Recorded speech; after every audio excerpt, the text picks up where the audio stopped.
ತೃಣಕ್ಕೆ ಹಸಿರೆಲ್ಲಿಯದು, ತೃಣಕ್ಕೆ ಹಸಿರೆಲ್ಲಿಯದು, ನೀರಿನದೆ ಬೇರಿನದೆ ಚಂದ್ರನದೆ ನಿನದೆ, ನಿನ್ನ ತಣಿವ ಕಣ್ಣಿನ ಪುಣ್ಯವೋ ನೋಡು ಮಂಕುತಿಮ್ಮ ಅನ್ನುವ ಕವಿವಾಣಿಯನ್ನು ಸ್ಮರಿಸಿಕೊಳ್ತಾ, ನಮ್ಮೆಲ್ಲರ ಕಣ್ಣಿನ ಭಾಗ್ಯ, ಜೀವನದ ಸೌಭಾಗ್ಯ ಡಾಕ್ಟರ್ ರಾಜ್ಕುಮಾರ್ ಅಂತಹ ಮೇರು ನಟರನ್ನು ಕೆಲವರು ನಾವು ಹತ್ತಿರದಿಂದ ನೋಡಿದ್ದೇವೆ, ಅವರ ಅಂತರಂಗವನ್ನು ಹೊಕ್ಕಿದ್ದೇವೆ. ಕೆಲವರು ಅವರ ಅಂತರಂಗವನ್ನು ಹೊಕ್ಕಿರಬಹುದು, ಆದರೆ ಅವರು ಎಲ್ಲ ಕನ್ನಡಿಗರ ಅಂತರಂಗವನ್ನು ಹೊಕ್ಕಿದ್ದಾರೆ. ಡಾಕ್ಟರ್ ರಾಜ್ಕುಮಾರ್ ಅವರ ಬದುಕಿನ ಒಂದು ಸತ್ಯ ಶೋಧನೆಯ ಒಂದು ಪವಿತ್ರವಾದ ಕಾರ್ಯವನ್ನು ನಮ್ಮ ಸನ್ಮಾನ್ಯ ರಮೇಶ್ ಅವರು ಮಾಡಿದ್ದಾರೆ. ಅವರು ಎನ್.ಆರ್. ರಮೇಶ್ ಅಲ್ಲ, ಎಲ್ಲರ ರಮೇಶ್.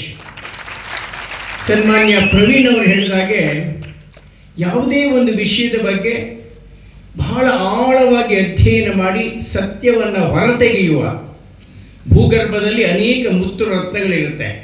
ಆ ಮುತ್ತು ರತ್ನಗಳನ್ನು ತೆಗಿಬೇಕಾದ್ರೆ ಆ ಮುತ್ತು ರತ್ನ ಅಲ್ಲಿದೆ ಅಂತ ಗೊತ್ತಾಗಬೇಕು. ಅದನ್ನು ಹೇಗೆ ತೆಗಿಬೇಕು ಅನ್ನೋ ತಂತ್ರಜ್ಞಾನವೂ ಬೇಕು, ತಾಳ್ಮೆ ಬೇಕು, ಸಂಯಮ ಬೇಕು.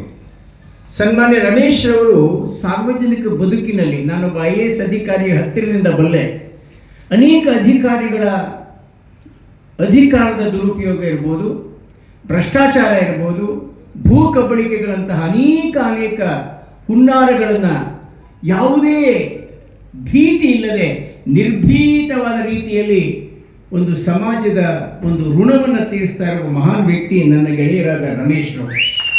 ಅವರಿವತ್ತು ಒಂದು ಅದ್ಭುತವಾದಂಥ ಸಾಹಸಮಯವಾದ, ತೊಂದರೆಯೂ ಆಗಬಹುದಾದಂತಹ ಒಂದು ಸಾಹಸಕ್ಕೆ ಕೈ ಹಾಕಿದ್ದಾರೆ.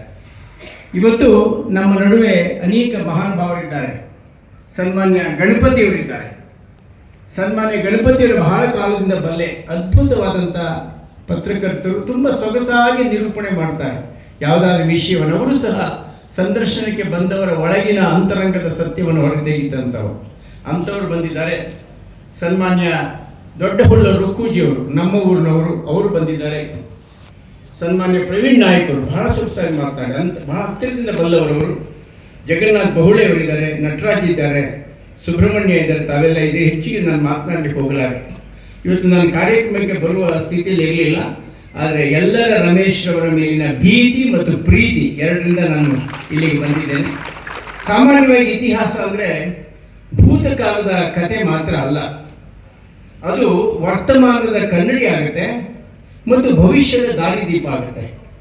ಅಂತಹ ಇತಿಹಾಸಕ್ಕೆ ಲೋಪ ಮಾಡಬಾರದು. ಅದರಲ್ಲಿಯೂ ವಿಶೇಷವಾಗಿ ಒಬ್ಬ ಮಹಾನ್ ಮೇರು ನಟನ ವ್ಯಕ್ತಿತ್ವದ ಚಾರಿತ್ರ್ಯವನ್ನು ಹರಣ ಮಾಡ್ತಕ್ಕಂಥ ಕಾರ್ಯ ಮಾಡಿದಾಗ ಅದು ಕೇವಲ ಒಂದು ಆತ್ಮಕ್ಕೆ ಮಾಡಿದಂಥ ನೋವಲ್ಲ, ಅವರನ್ನು ಪ್ರೀತಿಸುವ, ಗೌರವಿಸುವ, ಭಕ್ತಿಯಿಂದ ನೋಡುವ ಲಕ್ಷಾಂತರ ಕೋಟ್ಯಾಂತರ ಜನಕ್ಕೆ ಆಗುವಂಥ ನೋವು. ನಾನು ರಾಜ್ಕುಮಾರ್ ಅವರನ್ನು ಹತ್ತಿರದಿಂದ ನಾನು ನೋಡಿದ್ದೇನೆ. ಸಂಸ್ಕೃತಿ ಇಲಾಖೆ ನಿರ್ದೇಶಕನಾಗಿದ್ದ ಅವರ ಮನೆಗೆ ಹೋಗಿ ಆಶೀರ್ವಾದ ತೆಗೆದುಕೊಳ್ಳಿಕ್ಕೆ. ಎಂಥ ಸಜ್ಜನಿಕೆ! ಅವರೇ ಸ್ವತಃ ಸಿಹಿ ತಿಂಡಿಯನ್ನು ನನಗೆ ತಿನ್ನಿಸಿ ಸರಸ್ವತಿಯ ಸ್ವರೂಪವಾಗಿ ಬಂದಿದ್ದೀರಿ ಎನ್ನುವ ಮಾತನ್ನು ಹೇಳಿದರು. ಅಷ್ಟೇ ಅಲ್ಲ, ಅವರ ಅನೇಕ ರಸಮಂಜರಿ ಕಾರ್ಯಕ್ರಮಗಳಲ್ಲಿ ಏರ್ಪಾಡು ಮಾಡುವಂತಹ ಕಾರ್ಯವು ನನಗೆ ಸಿಕ್ಕಿತ್ತು. ಅವರೊಂದು ರೀತಿಯಲ್ಲಿ ಕಲಾ ಶರಣ, ನಿಜ ಶರಣ. ಶರಣರು ಮಾತನ್ನು ಹೇಳ್ತಾರೆ, ಮೃದುವಚನವೇ ಸಕಲ ಜಪಂಗಳಯ್ಯ, ಮೃದುವಚನವೇ ಸಕಲ ತಪಂಗಳಯ್ಯ, ಸದಾಶಿವನ ಒಲಮೆ ಯಾವುದು? ಸದ್ವಿನಯವೇ ಸದಾಶಿವನ ಒಲಮೆ. ಎಂತಹ ಸೌಜನ್ಯ ಸಿಗುತ್ತೆ! ಅನೇಕ ಘಟನೆಗಳನ್ನು ನಾನು ಹೇಳಲಿಕ್ಕೆ ಹೋಗಲಾರೆ. ಅಂತಹ ಒಬ್ಬ ಮಹಾನ್ ವ್ಯಕ್ತಿಯ ಸತ್ಯವನ್ನು ಹೊರ ತೆಗೆಯುವಂತಹ ಸಾಹಸಕ್ಕೆ ಕೈ ಹಾಕಿರುವ ರಮೇಶ್ ಅವರು ತುಂಬ ಒಂದು ಕನ್ನಡ ನಾಡಿಗೆ ಒಂದು ಉಪಕಾರವನ್ನು ಮಾಡಿದ್ದಾರೆ. ಅನೇಕ ಗೊಂದಲಮಯವಾಗಿದ್ದ ಮನಸ್ಸುಗಳಿಗೆ ಒಂದು ರೀತಿಯಲ್ಲಿ ನೆಮ್ಮದಿಯನ್ನು ತಂದುಕೊಟ್ಟಿದ್ದಾರೆ, ಸಮಾಧಾನವನ್ನು ತಂದುಕೊಟ್ಟಿದ್ದಾರೆ. ರುಕ್ಕೋಜಿರಾವ್ ಅವರಂತೂ ಸಹ ಬಹಳಷ್ಟು ರಾಜ್ಕುಮಾರ್ ಅವರ ಬದುಕನ್ನು ಚಿತ್ರಿಸುವಂಥ ಮಹತ್ವದ ಕೆಲಸವನ್ನು ಮಾಡಿದ್ದಾರೆ. ಲೀಲಮ್ಮ ನಿನ್ನ ಗಂಡ ಯಾರಮ್ಮ ಈ ಕೃತಿ, ಏಕೆಂದರೆ ಯಾವತ್ತೂ ಸಹ ಸಾಕ್ಷಾತ್ಕಾರ ಸಿನಿಮಾ ನೋಡಿದ್ದೇವೆ. ಏನು ಸಾಕ್ಷಾತ್ಕಾರ ಅಂದರೆ ಅಲ್ಲಿ ಪ್ರೀತಿಯ ಸಾಕ್ಷಾತ್ಕಾರ, ಒಂದು ರೀತಿಯ ಸಮಾಜದ ಋಣದ ಸಾಕ್ಷಾತ್ಕಾರ ಮತ್ತು ಸತ್ಯದ ಸಾಕ್ಷಾತ್ಕಾರ. ಇವತ್ತು ಸತ್ಯದ ಸಾಕ್ಷಾತ್ಕಾರವನ್ನು ಎಲ್ಲ ರಮೇಶ್ರವರು ಒಬ್ಬ ಮಹಾನ್ ಮೇರು ನಟ ಅವರೇನು ಸ್ವಾಮಿ ಅವರ ಬದುಕು. ನನಗೆ ಶರಣರು ಒಂದು ಮಾತನ್ನು ಸ್ಮರಿಸ್ಕೊಂಡು ನಾನು ಮಾತು ಮುಗಿಸ್ತೇನೆ. ಅವರು ತಮ್ಮ ದೇಹವನ್ನೇ ಒಂದು ಯೋಗದ ಸಾಧನವನ್ನಾಗಿ ಮಾಡಿಕೊಂಡ್ರು. ಅವರಿಗೆ ಕಲೆ ಒಂದು ಯೋಗವಾಗಿತ್ತು, ಒಂದು ತಪಸ್ಸಾಗಿತ್ತು. ಅವರೊಂದು ರೀತಿ ಕಲಾಯೋಗಿಗಳು.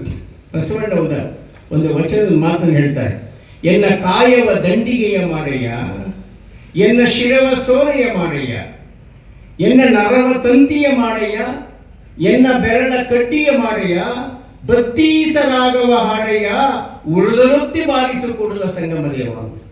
ಹಾಗೆ ಅವರಿಡೀ ತಮ್ಮ ದೇಹವನ್ನೇ ಒಂದು ಕಲೆಯ ಸಾಧನ, ಸಂಗೀತದ ಸಾಧನ, ಯೋಗದ ಸಾಧನವನ್ನಾಗಿ ಮಾಡಿಕೊಂಡಿದ್ರು. ಅವರಿಗೆ ಇದ್ದಿದ್ದಂಥ ಒಂದು ಕಪ್ಪು ಚಿಕ್ಕೆಯನ್ನು ನಿವಾರಿಸುವಲ್ಲಿ ನಮ್ಮ ಗೆಳೆಯರಾದ ಸನ್ಮಾನ್ಯ ರಮೇಶ್ ಅವರು ಮಾಡಿದ ಪ್ರಯತ್ನಕ್ಕಾಗಿ ಅವರನ್ನು ಅಭಿನಂದಿಸ್ತಾ, ಅವರ ಮಗನ ಹೆಸರಿನಲ್ಲಿರ್ತಕ್ಕಂಥ ಸಭಾಂಗಣ, ಎಷ್ಟು ಸೊಗಸಾದ ಸಭಾಂಗಣ. ನಿಜವಾಗ್ಲೂ ನಾನು ಆಗಲೇ ಹೇಳ್ತಾ ಇದ್ದೆ, ನಮ್ಮ ರವೀಂದ್ರ ಕಲಾಕ್ಷೇತ್ರದ ಸಂಸ್ಕೃತಿ ಇಲಾಖೆ ನಿರ್ದೇಶಕನಾಗಿದ್ದಾಗಿದ್ದರೂ ಅನೇಕ ಅಭಿವೃದ್ಧಿ ಮಾಡಲಿಕ್ಕೆ ಪ್ರಯತ್ನ ಪಡ್ತಾ ಇದ್ದೇನೆ, ಸಾಧ್ಯ ಆಗ್ತಾ ಇಲ್ಲ. ಆದರೆ ಎನ್ ಆರ್ ರಮೇಶ್, ನಾನು ಆಗ ಹೇಳಿದ್ನಲ್ಲ, ಎನ್ ಆರ್ ರಮೇಶ್ ಕಂಡ್ರೆ ಅಧಿಕಾರಿಗೆ ಪ್ರೀತಿನೂ ಇದೆ, ಭೀತಿನೂ ಇದೆ. ಹಾಗಾಗಿ ಮುಟ್ಟಿದ ಕೆಲಸಗಳೆಲ್ಲ ಸಾರ್ಥಕವಾಗುತ್ತೆ, ಸರಾಗವಾಗುತ್ತೆ. ಇಂಥ ಅದ್ಭುತವಾದಂತಹ ಕಲಾಭವನವನ್ನು ನಮ್ಮ ಬೆಂಗಳೂರಿನಲ್ಲಿ ಒಂದೊಂದು ವಾರ್ಡ್ನಲ್ಲೂ ಇಂತಹ 3-4 ಬೇಕಾಗಿರುವ ಅವಶ್ಯಕತೆ ಅಷ್ಟಿದೆ. ಒಂದು ರವೀಂದ್ರ ಕಲಾಕ್ಷೇತ್ರ, ಒಂದು ಪುರಭವನ ಸಾಕಾಗೋದಿಲ್ಲ.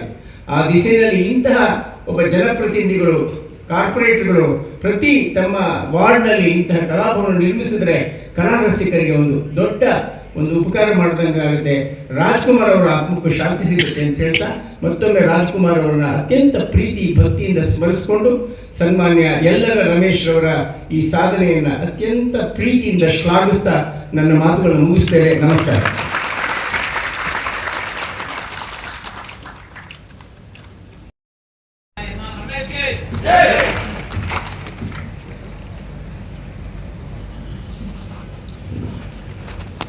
ತೃಣಕ್ಕೆ ಹಸಿರೆಲ್ಲಿಯದು, ತೃಣಕ್ಕೆ ಹಸಿರೆಲ್ಲಿಯದು, ನೀರಿನದೇ ಬೇರಿನದೇ ಚಂದ್ರನದೇ ನಿನದೇ, ನಿನ್ನ ತಣಿವ ಕಣ್ಣಿನ ಪುಣ್ಯವೋ ನೋಡು ಮಂಕುತಿಮ್ಮ ಅನ್ನುವ ಕವಿವಾಣಿಯನ್ನು ಸ್ಮರಿಸಿಕೊಳ್ತಾ, ನಮ್ಮೆಲ್ಲರ ಕಣ್ಣಿನ ಭಾಗ್ಯ,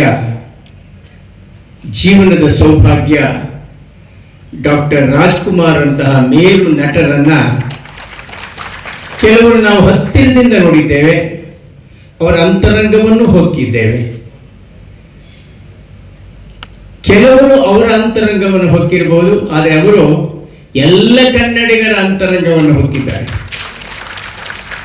ಡಾಕ್ಟರ್ ರಾಜ್ಕುಮಾರ್ ಅವರ ಬದುಕಿನ ಒಂದು ಸತ್ಯ ಶೋಧನೆಯ ಒಂದು ಪವಿತ್ರವಾದ ಕಾರ್ಯವನ್ನ ನಮ್ಮ ಸನ್ಮಾನ್ಯ ರಮೇಶ್ ಅವರು ಮಾಡಿದ್ದಾರೆ. ಅವರು ಎನ್ ಆರ್ ರಮೇಶ್ ಅಲ್ಲ, ಎಲ್ಲರ ರಮೇಶ್.